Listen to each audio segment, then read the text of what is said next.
Tens of thousands of football fans came to Highbury. Electrifying.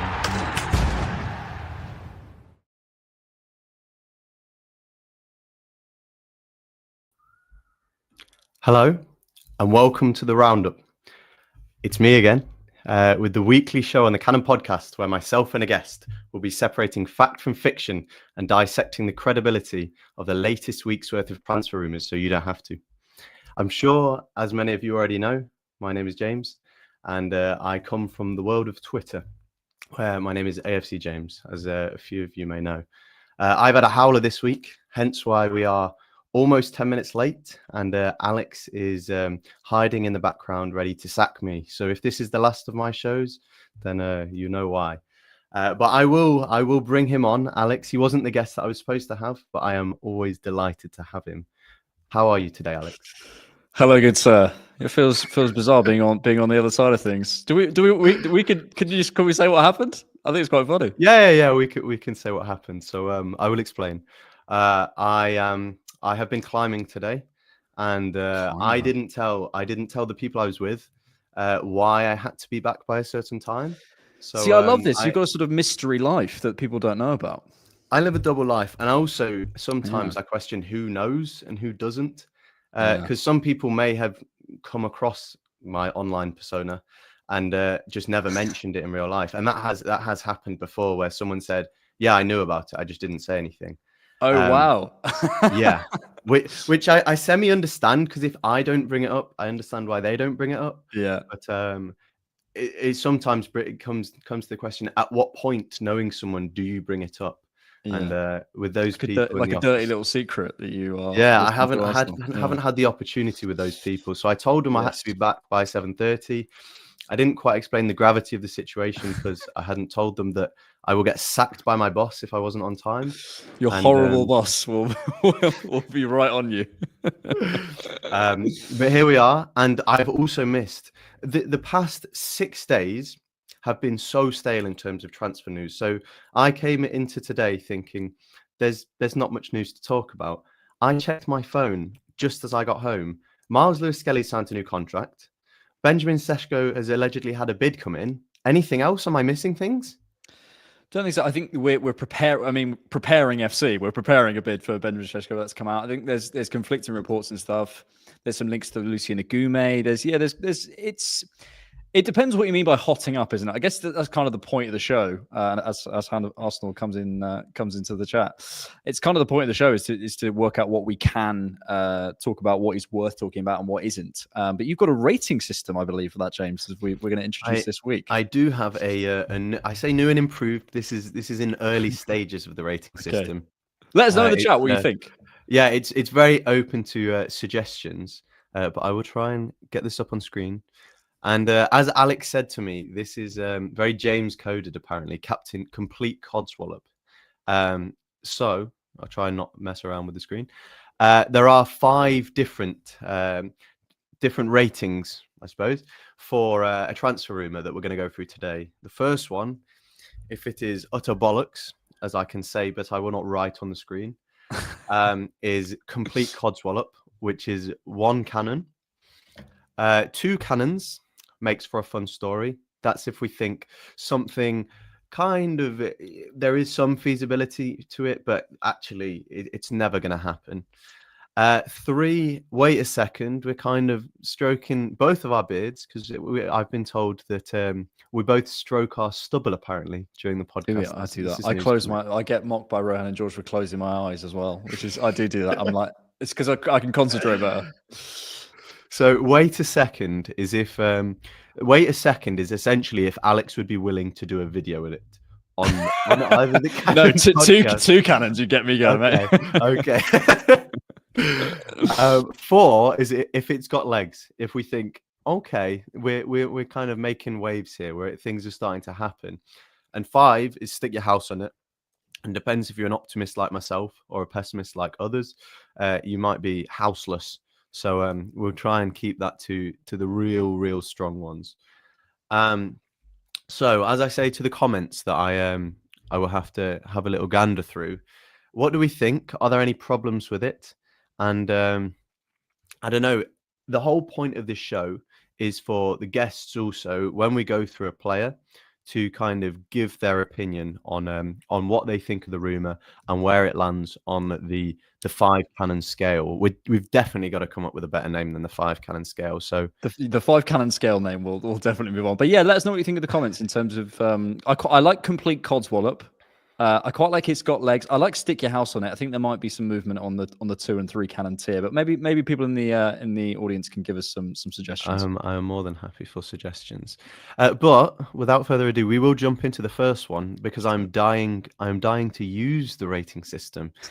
So the first player today that we will discuss, if I have got the layout correct, I'll stick with this layout. Give you that. Is it's also this is clearly not cropped well for the screen at all, but it will have to do. Is Benjamin Sesko to Arsenal? I will say on today only, will you take it away and explain to me what has happened in the last 2 hours? Because my poor preparation, I didn't see any of this. This is news to me. Yeah, so this is news out of Build. I mean, well, let me talk about what I think is happening, then maybe we can go back to the link. And obviously there would be people more informed than me. This is my triangulation. I think Arsenal know they can go and get Benjamin Sesko. I think they're basically secure in the fact that Benjamin Sesko will join Arsenal if we push for him, and we've kind of had that green light. If we think back to like last year, 2024, we had links to him. I think I remember even seeing links in January of 24, so not even the summer of 24. I think I remember seeing links then. So this has been a player we've been speaking to for a long time. Contrary to popular opinion, Arsenal are a professional outfit and do know what they're doing more than people on the internet. And I suspect in those conversations in 18 months, we might have had a discussion about what he wants to do. So I feel we probably know that he wants to come to us. And I think the similar situation with Gyokeres, which is probably what happened with Fitzio Romano. The news out Build today was Arsenal and Sesko have reached an agreement. Arsenal have also signalled to Leipzig that the offer will not fall below expectations. As we know, there's 3 parties in every transfer, although obviously you can look at the agents and stuff. But, if we're broadly putting them in, there's the buying club, the selling club, and the player and the agents sort of put in together, although you could probably split them up.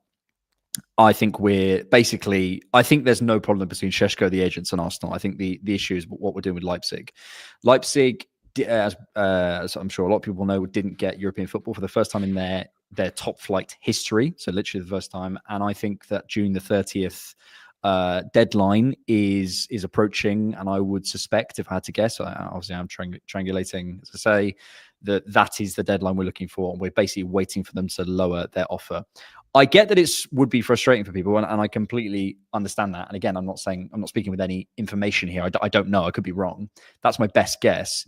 If that is the case, I think any reporting now is basically positioning from both sides, whether it's Gyokeres, wanting Arsenal, whether it's links to other strikers, whether it's, I don't know, I think Leipzig today were looking at another striker, some guy from the Brazilian league, I think it was.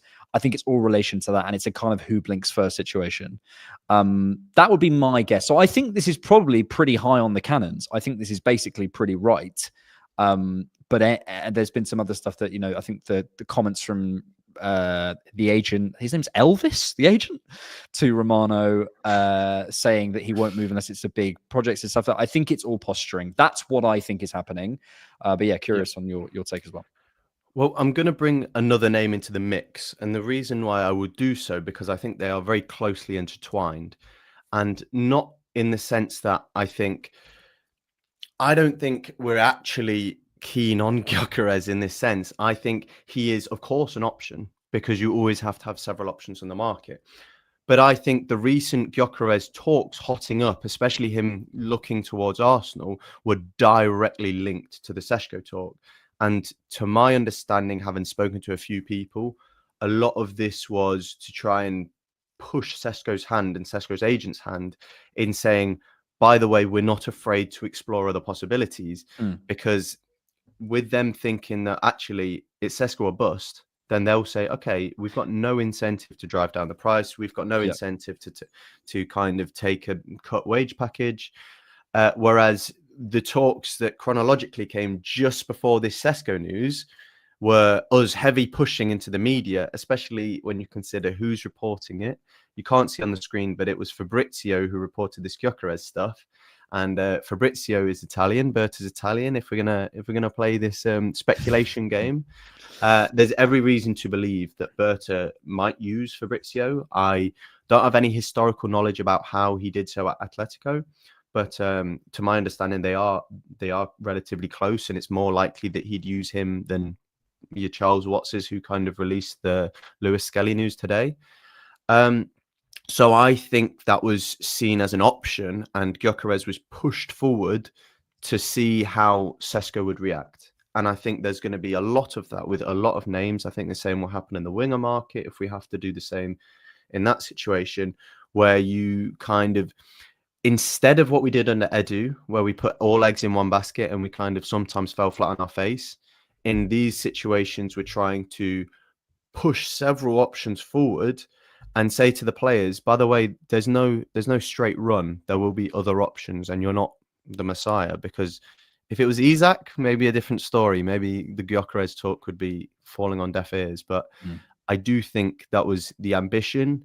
Maybe it hasn't worked. And based on Elvis's comments today, I think it seems like they understood what we were trying. But it seems like even still, the wheels are in motion with Sesko. And I personally think it is an inevitability almost. I think both parties have huge incentive for it to happen. So I don't know why it wouldn't end up eventually happening, barring some crazy hijack from Liverpool, for example. But because of that, we will go back to our rating system and we will do both of them at the same time. I'll let you go first. Where do you stand on Sesko first? The Sesko talk. I think the just quickly to go back, on the sort of the Berta Romano links potentially. I don't know. I don't know. I think, to be honest, I've got a whole thing on how Fabrizio Romano. I mean, there's a whole thing on how he's used by the media. But I will say the one thing I think you said is really worth picking up on is, for example, the Lucien Agume links. I don't think are we coming to later, the Agume link potentially? So I don't think that's a mistake that's happening in the same areas we're offering, well, in the same time as we're offering Thomas Partey potentially a new contract. I think this is, basically showing the players and the agents that we have options. I think that's an important thing to say. Whether it's true or not is another question. But I think, certainly having options, and as you say, Bert's is different approach. I think in terms of the Gyokeres it's funny because Gyokeres wanting Arsenal. Yeah. I mean, obviously, like I can't imagine, like I don't know. Obviously, he would that. We clearly have a need for a number 9, whether we like him or not. Obviously he would. The fact that information was released when it was released, when I can imagine the Sesko negotiations and the sort of the push and pull with Leipzig is happening. I think that's the interesting part. So in terms of the truth of Gyokeres wanting Arsenal, absolutely, stick your house on it. I'd say it's 5 cannons. But I think in terms of the timing of the release of when that news came out, in what I believe is the prioritization of Benjamin Sesko to Arsenal and trying to push Leipzig into driving their price down and saying to them, hey, we've got another option. It's true, but there's a reason we put it out there. In terms of the fact that Arsenal and Sesko have a bid, if we're going to the sport build thing, have an agreement. Sorry, I also would say I think that's almost certainly true. How close Arsenal are and how close they are to putting the bid in, which was the second part of that news from Sport Build. Because it was Arsenal and Sesko reached an agreement. Arsenal have also signalled to Leipzig that their offer will not fall below expectations. That one, I don't know, because I suspect Arsenal will want their offer to fall below expectations because that's how they'll negotiate. So probably that one, I'd say 3 or 4 cannons. What should be said, though, is, as you alluded to before, we have spoken to Leipzig for so long about this deal. Yeah. You would like to think that it will reach a stage where both parties just think, you know what, let's get it done. So I don't think this is going to drag on potentially as long as people think, because it is in both clubs' best interest. Bearing in mind, they need to sign a replacement. And maybe they will buy someone first, but it will be bold of them to make a big signing before they sell him, because then the ball's in our court. So I definitely think that we're in a position. Well, both teams, we want it done because the first 6 fixtures came out today, and they're not pretty. So we're going to want him to have time to settle in, and on their behalf, they need the money basically. So yeah, I will go for Sesko. It's got legs, but I think that's almost underselling it. I think it's got several legs, and Gyokeres. I think we might change the wording at some point, but makes for a fun story. Works quite well here because it really does make for a good story that Arsenal want Gyokeres, who has unbelievable goals and assists, and I am curious as to know where he goes next season because he's so divisive. He really does split opinions on people. So I guess I'm going to pull this out. Part of the story. Can I just share my screen very, very quickly? Not to take over the hosting gig at all, which you're doing beautifully. But this is all part of it as well. So this is from Sacha Tavolieri. RB Leipzig is now pushing on Romulo. RB management consider Gus Tepe striker as the first target if Benjamin Sesko leaves the club. Again, I don't know where this fits in Arsenal's strategy. My suspicion would be Leipzig wouldn't want that news out there to Arsenal, or certainly for Arsenal to know that they have another player lined up and a player that they like. Or potentially they could push it the other way. They could say, look, we're signing a player and we don't need to sell. We don't need to sell. I don't know.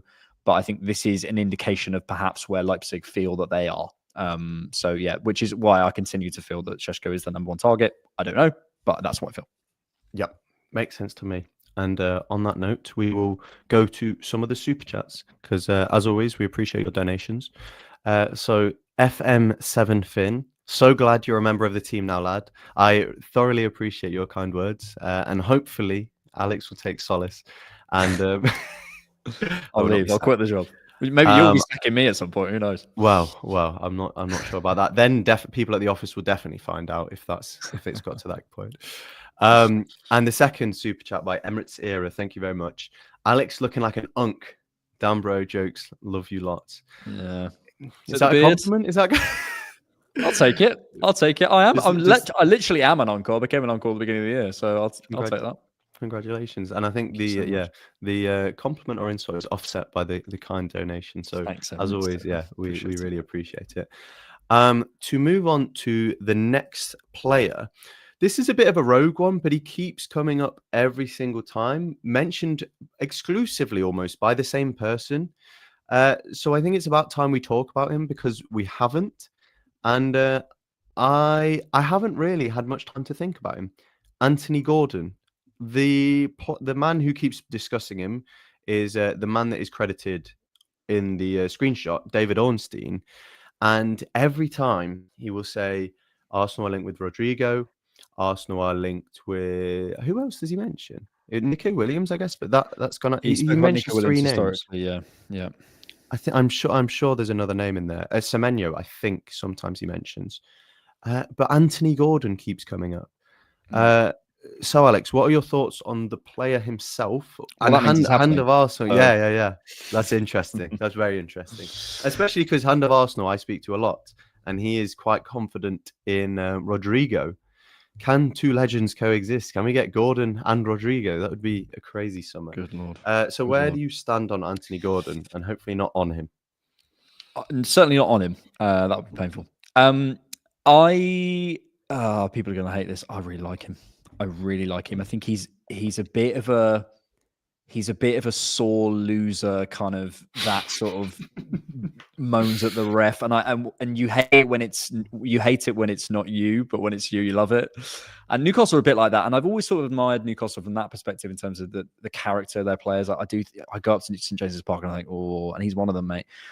This is such a tactical thing to say, but it's true. His variation in his running lines. If you watch Martinelli, so much of the time he gets caught in blind alleyways. He finds himself down in situations where he's run himself out of the picture. Anthony Gordon makes early decisions to come inside. It's all the stuff that I talk about all the time. Martinelli coming inside, finding himself in patterns. There's in terms of an off the shoulder runner, I think he adds more than Martinelli. Defensively, I think Martinelli's probably got something over him. George and I did a scouted on him, and something George picked out, which I think was two things which I think was really, really good. One is his crossing is not good. George, we went through like a playlist of like 50 crosses, and it was not pretty. It was just sort of into the area. And secondly, in terms of his finishing, it's a little bit inconsistent in terms of the technique. Like if you watch like Alexis Sanchez, every time he's got his head over the ball, he's got his body in the right shape, he's like properly put his foot through it. Anthony Gordon, it's just a little bit wayward. But in terms of the running, in terms of the early decisions, in terms of, I think Anthony Gordon to some degree is like he's got similarities, but he's got a lot of the issues that I have with Martinelli, he solves, but then he might create other issues that I don't have with Martinelli. So I think it's like a glass of water in a desert at the moment, but then you might take the glass of water and go, hang on, now I'm freezing cold and I want to go back to the desert. So I don't quite know how that works. In terms of the deal, I just cannot see this happening. For the wages it would be, for the impact it would be, for the I think there's better players than Martinelli that we can go for. I do. But is Martinelli or Gordon, sorry. The Martinelli. But is there 80 is this 80 million, 200 and whatever £1,000 a week worth of upgrade to me when there's Rodrigo on the market, when there's Leao on the market, when there's even, I'm talking in a different price range here, but Semenyo on the market in a different way? For me, I don't like it. But in terms of the running power, in terms of the shot volume, it's a lot of stuff that we need. But yeah, the deal itself, I don't see. This is going down the cannons for me. So, I'll offer my opinion first before we bring up the beloved cannons. I have a very similar opinion to yourself in terms of, I think he is better than Martinelli, but we'd have to sell Martinelli and bring in almost two wingers to make it justifiable. Arguably, you'd even have to sell Martinelli and Trossard, which we all know isn't going to happen. So, yeah, I agree with you in that he's a very nice player, and I do think as a touchline winger, is just a lot better than Martinelli in what we need against low blocks a lot of the time, and on the transition, I'd say he's more dangerous. But it just comes back to that same thing. Whereas if you are going to replace Martinelli, is he that superstar in attack that you need? I look at Saka, Rodrigo, and Sesko, and I think that is a title-winning and potentially Champions League winning attack. I look at Saka, Sesko, and Gordon, and I think it still feels like we're missing a superstar there. And we both know that there isn't any superstar ready-made up front, in my opinion, apart from Isak, who obviously isn't going to happen. So we have to sign that at left wing. Otherwise, you're kind of making half measures at left wing and up front. One thing I also wanted to do quickly before I read out this next super chat is last week I did the George translator. This week I'll have to do the Alex translator. Variation in his running lines, I believe Alex is referring to. He likes to often go outside and sometimes inside, and he changes up. Is that right, Alex? You got it. Perfect. Just if anyone didn't catch on, I think that is probably a little bit more digestible than some of the terms George comes out with, which do impress me. I will say, no criticism to our beloved friend George. Quick one from Ranjan Das. Again, appreciate the donation. Can you share why we would not go for Ollie Watkins instead of this circus? Watkins is a guarantee for here now versus Sesko. 80 million seems high.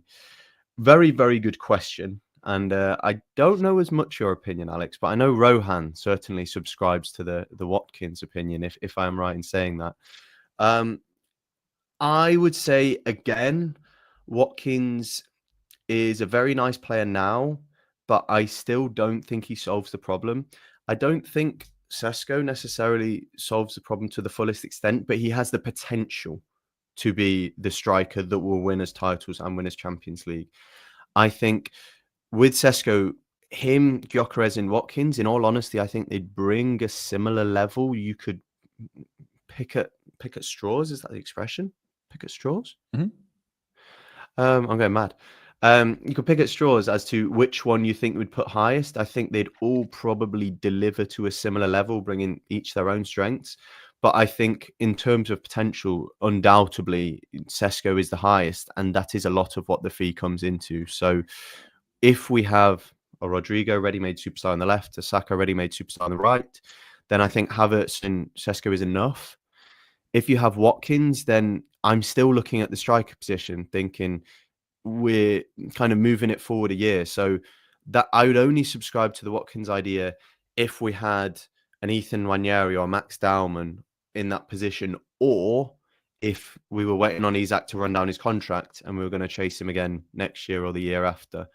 But apart from that, Watkins might have made sense in January to try and plug the gap. But now we need to fill the whole bowl, not just plug the gap. Terrible analogy. Take it away. No, I buy it. Yeah, I think it's all about how do you? It's so hard. We have to remember what we're asking the club to do is very, very hard, and that doesn't mean they shouldn't do it. I'm not saying that, but what we're asking them to do is very, very hard, and what they're trying to do here is fulfill the current needs of the team, the future needs of the team, not miss out on any talents that are going to, be the next whatever, as a Sesko, but we're also challenging for a title, challenging across 4 competitions, making sure they get value, making sure the other players that they already have are happy. Man, this is a hard ask. The thing that I've come back to every time is the Sesko and Rodrigo combination, which is I like. But the reason I like that, forget the names, is because you have, as you were sort of alluding to, ready-made quality that's going to come in and elevate the ceiling straight away, and you don't miss out. And I think you add goals for everyone around them. You add different qualities. It's the specific skills gap that we have that I've spoken about many times, and people won't want to hear about again because it's boring. Ollie Watkins, I just think, gets caught in this weird space where he's a gap filler. And if I have a gap filler and ready-made quality, I'm missing out on potential future superstars that I might want to buy.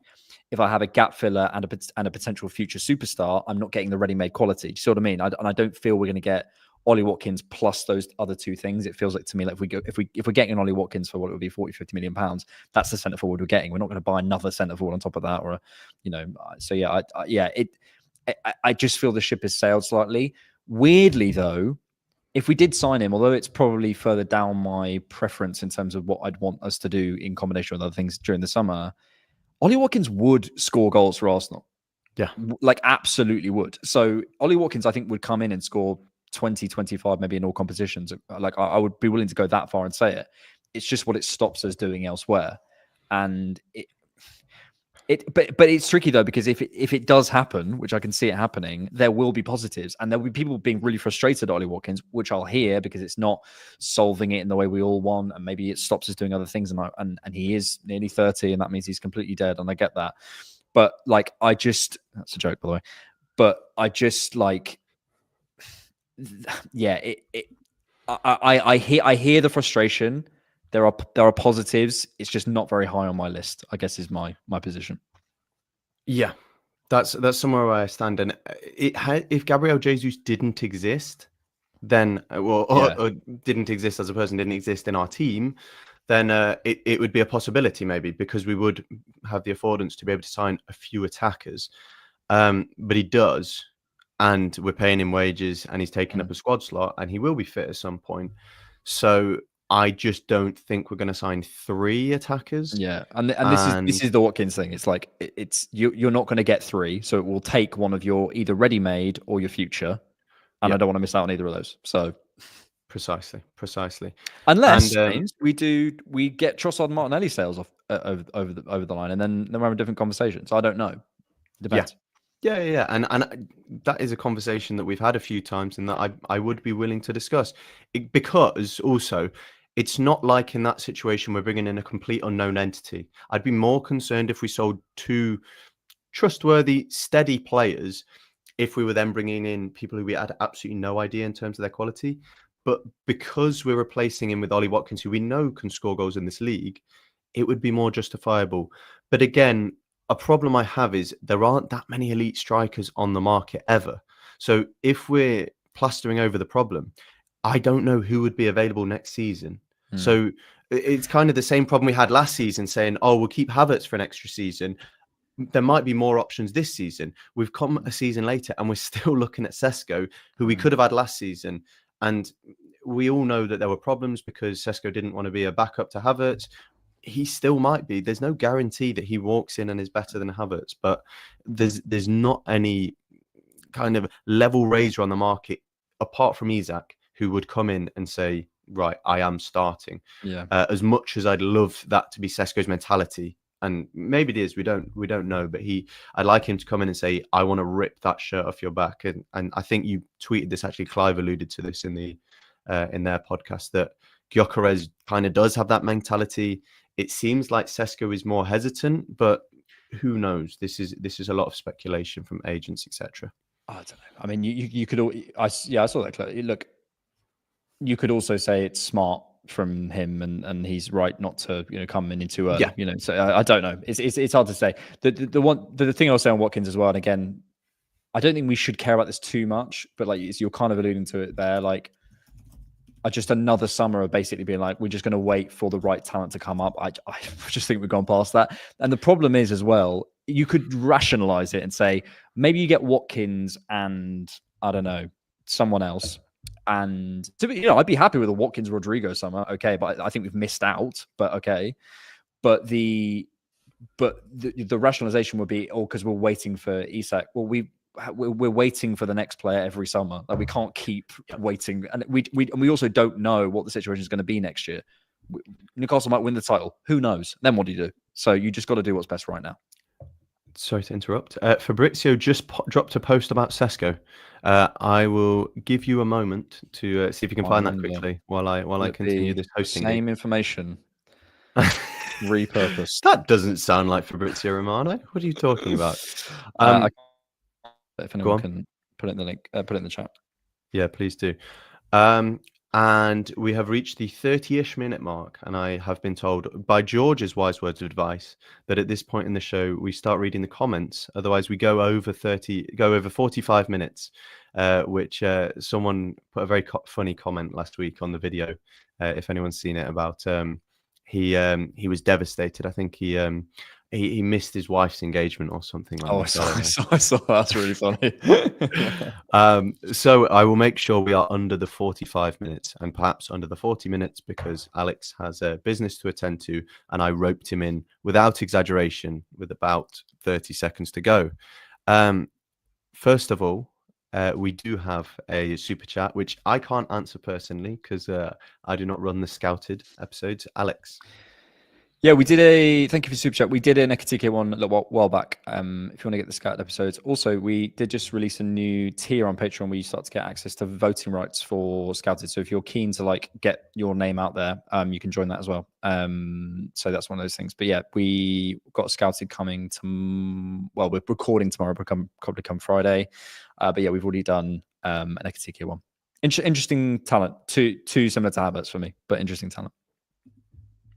No. Next question. We could talk about him every single week, but we will save Rodrigo. I do not doubt the credibility of the Rumours, but we will save him because we always need new Rumours, and I don't want to keep rehashing the same thing. But yes, he is constantly on my mind. I go to bed thinking about Rodrigo. I wake up thinking about Rodrigo. If he joins, it will make my summer. If he doesn't join, I worry for our summer, and that does sound very dramatic, especially for me. I don't tend to go with the dramatic headlines, but I am on YouTube, and apparently that's how you do it around here. But yeah, I really do think he will be pivotal to our summer because the names behind him. I know you love Leao. I am not as hot on Leao as some people. Barcola is very nice, but I just think Rodrigo is on another level and slightly more ready-made. But I said we wouldn't talk about Rodrigo, so we won't unless Alex has anything to add. I don't love Leao, to be clear. I mean, I think he's a brilliant talent, but I'm not sure he's right for us. Good. Maybe it's George then that loves Leao, but I know there's someone that keeps harping on the Leao train. Drop in any comments about other names that you are interested in us discussing, or any rumours that you might have seen. Should we rate Hand of Arsenal's Rodrigo rumours? I think we should. We should put it on the Cannon. Go on rating. Go on, bring up the ratings. I've lost the ratings. Give me half a second. I'll get up the ratings. Oh, here we. No, I've lost the rating system. I will get it up. Bear with me. He's going to find it. It's going to happen. Josh Tom wants us to rate the Sydney Sweeney legs to Arsenal. Seems unlikely, just Tom. Unfortunately, seems unlikely. It's got legs. Oh, there we go. See, this is That's why he they pays pay the him the big bucks. bucks. This is why they're paying the big bucks. Right, we're back. We're back. Where were we? Rodrigo. Hand of Arsenal told me, he's just DM'd me that he will stop giving me any single exclusive if I say it's anything but stick your house on it. So I'm not allowed to comment on this legally. Hand of Arsenal, because you don't send me every exclusive you get. No. I'm gonna say, I think it's I fully buy the story. Like I believe, and I'm not just saying this. I believe everything Hand of Arsenal says on this topic, not just blindly, but on this topic, because it all adds up to me. It all completely makes sense. Like it of course, Rodrigo would be pushing for it. He's pushed for it before. It's all backed up by Mario Corteggiano, whatever the guy's name is, the guy at the Athletic. It's backed up by that the Madrid journalist that Hand of Arsenal spoke to.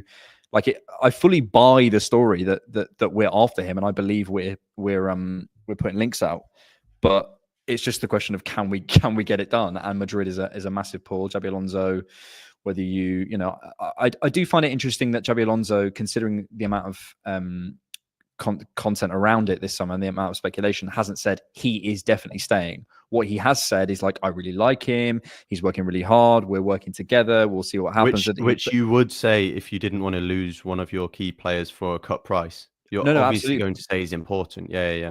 My point being, you can sometimes you see hair managers saying he is staying, or sometimes what did Mbuemo say? I am leaving. It's just like that's it, and it shuts down all rumors. So yeah, I think there's still legs in this. So I'll give it 4. And it's got legs. Perhaps an exclusive from a Hand of Arsenal that you only get on the Cannon podcast, which is why you should subscribe and watch every single week. Let's just say he isn't happy at all, despite what he puts out on socials. And I don't blame him. I think he really is a star player and has that superstar quality and shouldn't be playing second fiddle for guys like Vinicius. Now, I understand why. Vinicius is one of the best players in the world, but if you're Rodrigo, why would you not see Arsenal and think I'm better than Martinelli? Because I personally think he is. But we will leave that at that and quickly discuss one final comment, which I was going to mention anyway. So thank you, whoever asked this question. It is Kentrell Brenner says, thoughts on the Lucien Agume links. And I had actually already got a picture of the Lucien Agume links, so I will bring them up real quick. Yeah, I think this is, if we're on the rating system, I think this is something like makes for a fun story, maybe. Yeah. I think it might have legs, potentially. 3.5 cannons, maybe, if we're giving it that. I just can't divorce this from the Thomas Partey links. That's my situation with this. I mean, it even says it there with one of the names on the shortlist. You're putting out prices, you're asking, sort of about the conditions of the player, etc. That to me reads that we're saying to Thomas Partey, look, you can stay at the club, but you're not getting a wage increase. That's what it reads like to me. Basically, if Thomas Partey signs, this is going nowhere. But if Thomas Partey doesn't sign, I think this is certainly something that we'd be looking at. Yeah, and I stand very similarly in. I also don't think this is. I spoke about Sesko being something that might happen sooner rather than later. I don't think this will. I think this will obviously wait till the conclusion of the Partey situation. It's not like that the leverage towards Sevilla is going to matter regarding this. So I think we're going to persist with whatever's going on with Partey. It seems like no one really does know. And then once that concludes, we will either continue with Partey and not sign a defensive mid, or we will need a defensive mid and start exploring that market. Now, from everything I've heard of Agume, he will definitely be an option, and he probably wouldn't need to buy him like straight away, considering he won't be starting the season anyway for us. But I've heard good things, so I hope it's true. And yeah, I think we do need some fresh legs in that position. For that price, considering we're getting Zubimendi in, it's really good. George and I, again, did a scout on him if you guys want to check it out. But he's, in terms of that sort of defensive presence. Do you remember all the links to William Carvalho years ago? Remember that? Do you remember those links? They're all like, we need a I do. destroyer at the time. He's not quite a destroyer. I think he's got a lot more in possession. I wouldn't say in the final third there's much particularly special right now, but in terms of just literally winning the ball back, progressing the ball, understanding where to stand, those sorts of things. We're watching a lot in build-up with Sevilla, ironically alongside Sambi Lokonga. He looked pretty good. He looked pretty smooth, pretty simple. Like it was all one touch. You could go into touch economy and all that sort of stuff, but it was all just pretty. It was pretty simple and pretty straightforward for him. And that zone, he just holds it in the way you kind of felt like a Thomas Partey did at points in his Arsenal career. So it makes sense to me.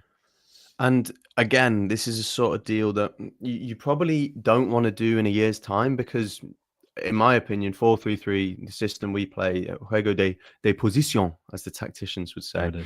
That's a big word for me. I think I did quite well to whip that out.